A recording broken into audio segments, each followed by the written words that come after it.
when we collect the data, we're going to see that, well, nothing's changing.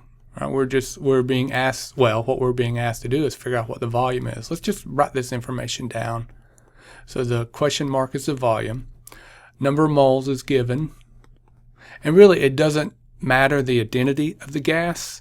It could be helium, it could be argon, it could be oxygen, nitrogen. It really doesn't matter.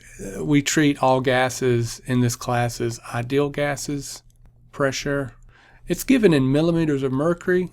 That's going to require a little work from us in a second. And then temperature is 58 degrees Celsius. I'm just going to go ahead and convert that to Kelvin.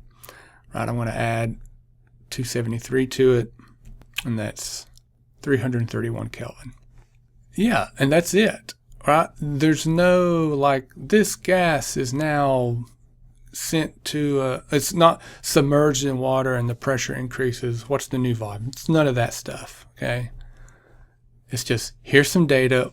What do we do this? How do we figure out this value here? So I call this type of system as, well, it's static. Right? It's not changing. And so when it's static, I'm going to use the ideal gas equation. R is just a constant that'll be given to you. I'm going to rearrange this expression. Right? If I want to solve for V, then what I have to do here is I have to divide both sides by P. Cancels out. There's my new expression. Now notice the units here. All right. If I'm starting with moles and Kelvin and pressure, and I want a unit of volume, well, that means these moles, Kelvin and pressure need to cancel out during the calculation. Where do they get canceled out? Well, they get canceled out down here in the ideal gas equation.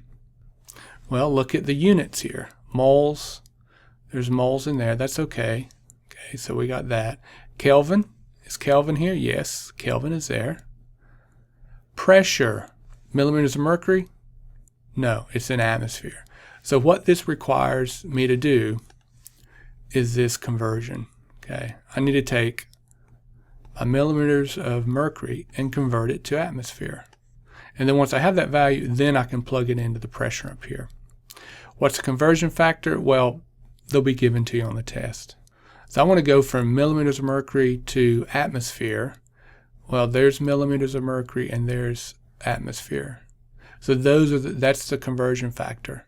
Right? The way this table is expressed is that, and just to sort of talk my way through this, 1 atmosphere pressure is equal to all the other pressure units that are listed here.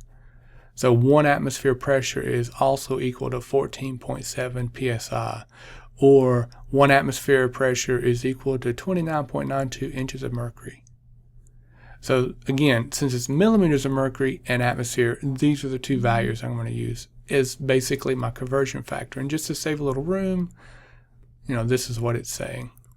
And then the dimensional analysis games we played in Chapter 2, we know that the 760 millimeters of mercury is going to go on the bottom and the 1 atmosphere is going to go on top.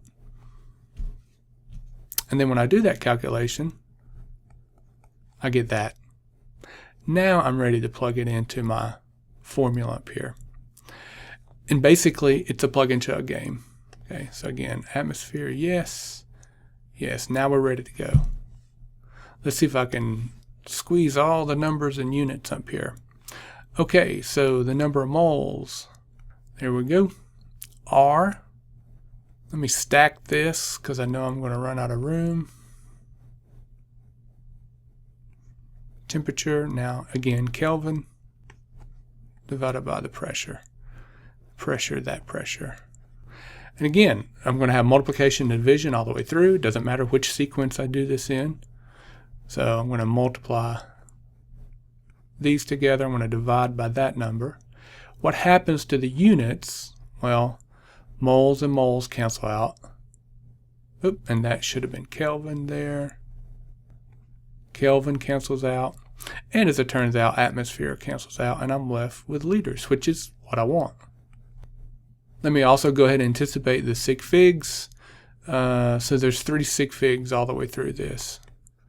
So I'm going to use 3 sig figs in my final answer. And that turns out to be 16.1 liters.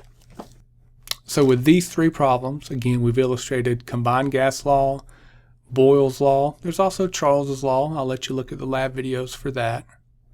And then the use of the ideal gas equation.